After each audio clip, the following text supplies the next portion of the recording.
that much during the two times. Saturn moves much more slowly, and as we can see, the two lines haven't quite come together yet. We're interested in when the two of them do in fact meet, and can we get another indicator planetarily for our intraday setup here. And in this case, we've gotten up to about 11 o'clock in the morning with the contract, so we've got some trading time left. If we advance it here, the price, in fact, looks like it has met resistance on that planetary line. It started to head south a little bit, but we still have indicators in place for a long position at this point. And if we take it a little bit farther, we notice that price bounces off the two lines just as they start to come together here. Just as this aspect starts to kick in with the Moon, Saturn meeting exactly within a few minutes of time, we get this bar here with the close that comes up. It bounces off of that line. This is a strong confirming factor. It's what we call a correct low intraday. And we would enter a long position. All of our indicators, we got the green bars here. We've penetrated the stop zone on this, but we've bounced off the planetary line. We could take that as a confirmation and move into the trade there. And of course, later on in the day, you can see what would happen with that particular trade. And it went up to the higher increment of the Moon-Saturn line and began to hit resistance there again a second time. So this is one of the ways that we can use these indicators on an intraday basis. It takes a little bit more work to do that, and you have to fine-tune it each day for the planetary aspects at that particular day, but it can be useful as a confirming factor as well. Now, we want to point out a couple things in closing before we get into some questions here. First of all, these are techniques that need to be combined with other tools to be used effectively. Please don't go out of here and try this at home unsupervised. This is about something that should not be used in a vacuum. We want to combine it with other kinds of analytical techniques, and above all else with rigorous money management. That's true in any trading system. And if you haven't gathered that much already and are not using very strong money management tools, Dennis was talking about that this morning, about the need to stay in the market and to understand what your risk is at any given time. That applies to planetary indicators as well. There are no get out of jail free passes, with this particular approach to the market there. Now, I mentioned earlier that I do in my own work equities trading, and on a weekly basis this is what I do, the steps that I personally follow in my own trading. I'll begin with an astrological screen of the markets. I want to find out what equities have interesting things going on with them astrologically, and I have a system for doing that. After that, I then take those stocks that I've selected and run them through a fundamental screen. Essentially, I want to trade things that are the real deal. I like trading companies that actually have earnings, for example, rather than dealing with something more speculative. So I'm going to look at the fundamentals at some level. Then, based on what's left at that point, I'll look at technical indicators. And I like to use the TCNet software because it will let me bring up a lot of charts in a hurry and click through them and get a quick glance of the technical indicators. And of course, you can use end-of-day data with TCNet or TC2000, and it'll import directly into Fibonacci Galactic Trader and pull in your data that way if you're interested in just doing end-of-day trading. At that point, based on my technical screen, we'll do some additional fundamental confirmation to make sure we've got the strongest candidates. At that point, we'll then do some astrological backtesting using some of the tools that I've demonstrated here this evening. And then, as I say, I set up my trading plan for the week. I know what specific days I'm trading, which stocks, where my stop-loss levels are going. And then on those trading days, I'll actively use the setup with Fibonacci Galactic Trader intraday to try to optimize my entry point within the day to get the best price possible. So that's the process that we use. And the point we want to leave here this evening with is that this really does work for all markets, for all kinds of trading time frames, whether you're doing it intraday or long-term or swing trading. It is simply a matter of adapting the tools and using them in different ways in order to fit what you are trading. And of course, this is some software that makes it very easy, accessible to integrate your planetary indicators with other types of indicators. And it is that ability to integrate the two that makes this software unique. We've got a state-of-the-art trading platform here with some very, very sophisticated technical indicators. The planetary indicators drop right in a way that makes it very accessible, easy to use, and can give you that kind of confirmation that we talked about. And that's really what we're after here, is the additional confirmation, the clarity, the confidence to take the trades to enhance the profits. So that's what it's all about, and I know I've kind of run through this very, very rapidly, but I wanted you to have a vision of what this is about, and be glad to take questions at this point about anything you like. Yes, Summer? You're going to have to yell because my prediction was correct. They're just starting to... Okay. Right, on Walmart?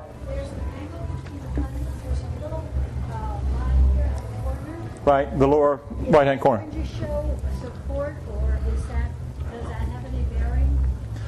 Well, as price approaches, and what we've got on that Walmart chart, for those of you who have the handout, is a lower increment of the Jupiter line, and these planetary lines work in increments. And so as price approaches that point, we'll certainly be looking for it to give support there. Yeah. The Mercury retrograde phenomenon occurs about 3 times each year, and for a period of roughly 21 days, the planet appears to be moving backwards in the sky. What I showed you earlier with Mercury-Sun conjunctions occurs near the Mercury retrograde periods, before and after, okay? And so those periods can be significant in trading certain markets. Sometimes what we will see is a short-term counter trend for about 3 weeks in some markets while Mercury is retrograde as well. But it works differently with different markets, so there's not one standard rule of thumb. You have to investigate and backtest with individual markets. Good question, thank you. Other questions or concerns? Yes? You said 4 minutes was meaningful?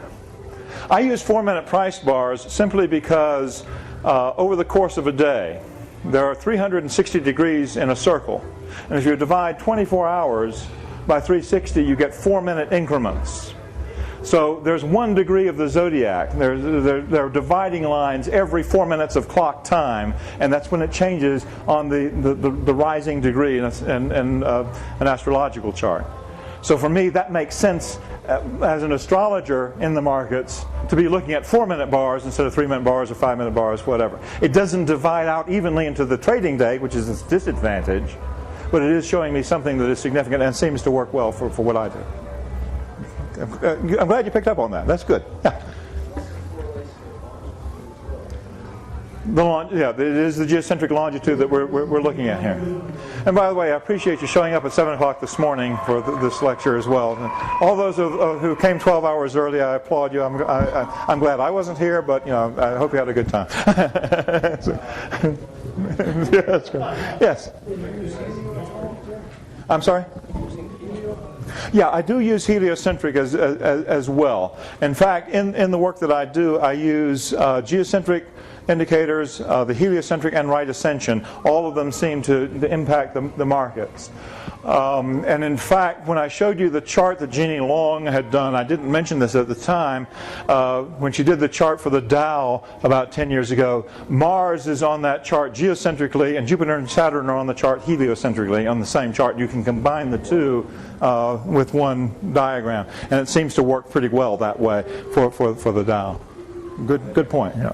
And heliocentrically, we're looking at things from the sun's perspective. We tend to use geocentric more with market astrology because we're on the Earth and want to see it from the Earth's perspective. That's where the markets are. But these other reckoning systems work well also, and we certainly don't ignore them. At least I don't in my work. Good questions. Yes. Ken. Most of the things that you've looked at have been historical correlations.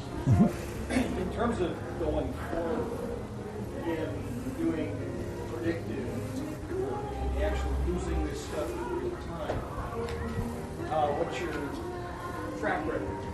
How does it work in real time?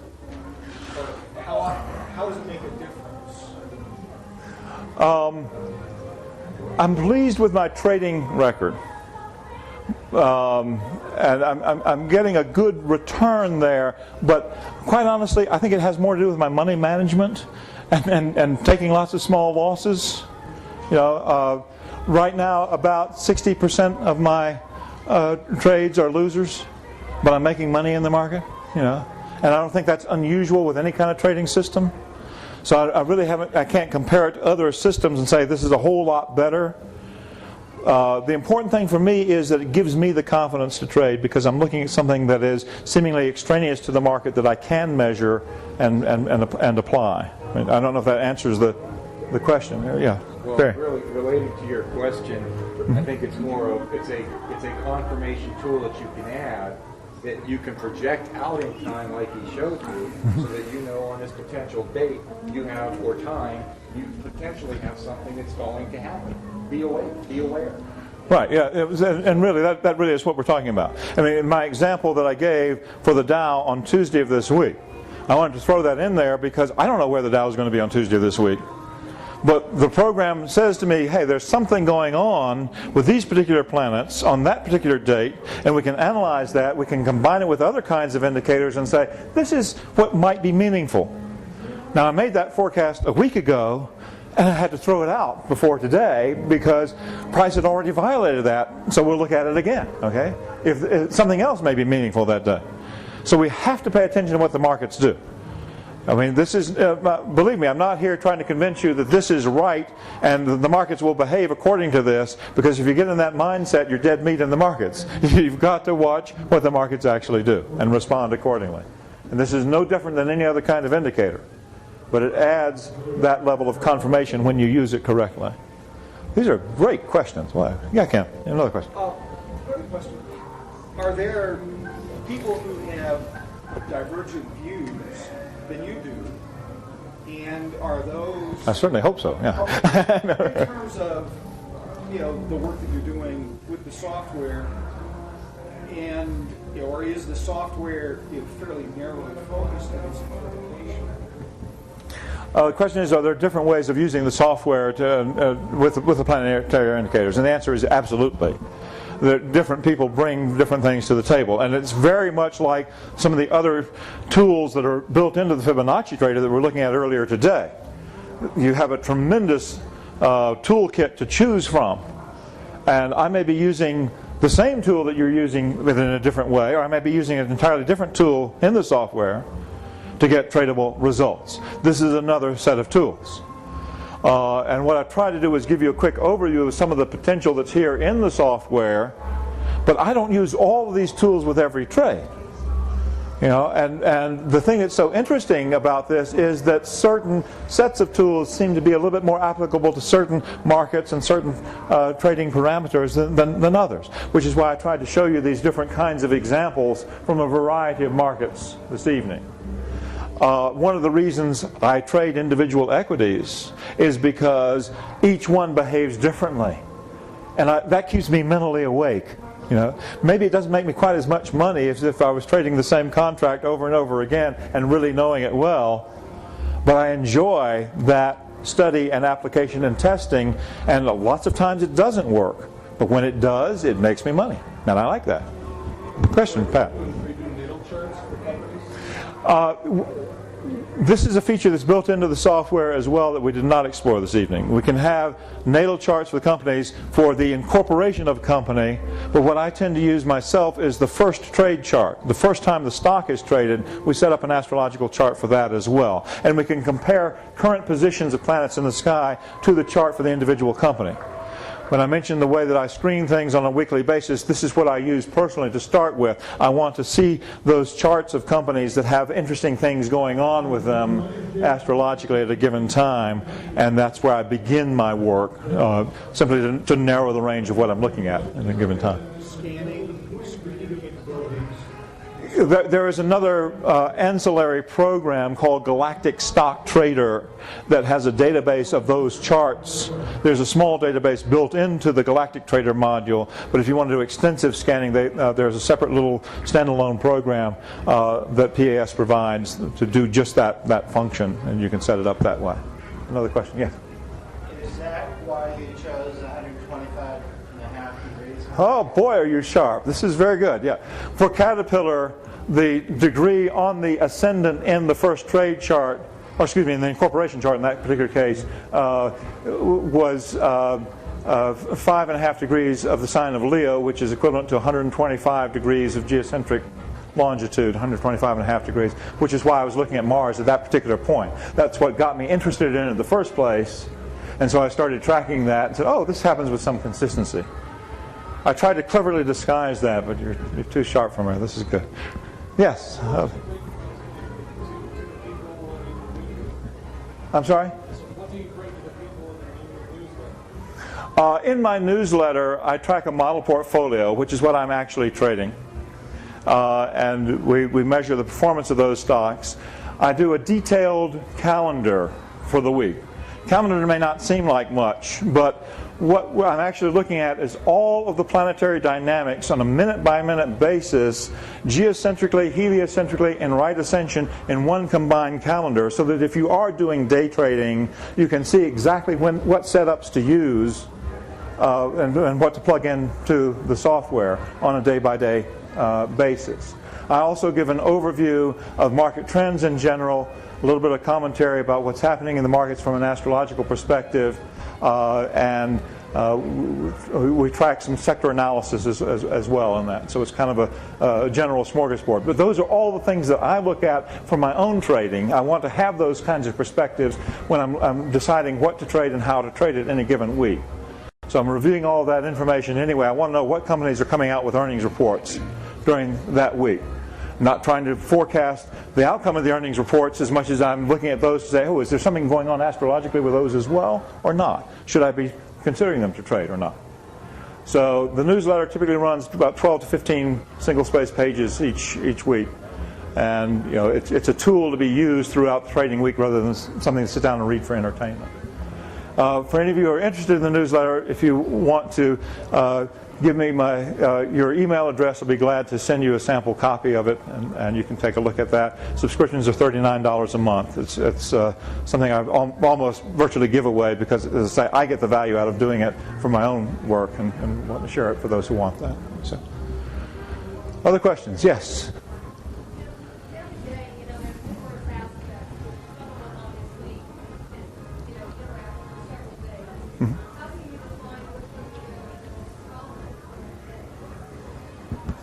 So the question is about the planetary aspects that occur in the course of a day. The term aspects is what we use astrologically simply to refer to specific angular relationships of planets. And there are a lot of them that occur during the course of the day. There are different rules of thumb for that. Generally speaking, the farther away from the sun a planet is, the more powerful it is when it forms an aspect. So if we've got a Jupiter-Pluto conjunction, for example, that's going to happen fairly rarely, once every 12 years or so, and it's going to be much more powerful than Moon conjunction to Saturn, which is going to happen once a month. So the less frequently it occurs, the more powerful it tends to be. But it's also a question of combinations. One of the things that I also track in my newsletter are connections with eclipse points. Where there are solar eclipses, they tend to set up resonant fields that can be triggered in different ways. Some of this gets a little bit woo-woo, a little bit esoteric sounding, but it's out of the years that I've been working with this, these are the things that I've found to be significant. I've been working with astrology in the markets for almost 20 years now, and so there's a lot of things that work in a variety of ways. Does that answer your question? I mean, there's no one set rule, but there are various parameters we look at. Yeah. Mm-hmm. Right, and the reason we looked at that in that particular case of the Sun trine Mars for that specific day was because virtually all the other aspects involve just the Moon. And the Moon is moving very, very rapidly. If we've got a Sun aspect to something, it's going to have a more powerful effect than a lunar aspect will in almost every case. And in the case of the Jupiter-Neptune trine that we saw, that's very powerful because it's fairly rare. And so we give that a little bit more credence. We're going to pay attention to that. And when we find a strong correlation with a particular market, in that particular case Walmart, then it's something that carries a lot of weight, and we want to investigate it more thoroughly. Other questions? Be glad to talk about this. I'll talk about it over here instead of over there. Okay. But with you one-on-one, if there are other things you want to discuss, be glad to do that. And say I'll be here all the way until Wednesday morning, and we'll be glad to talk with you at any point you want to get together.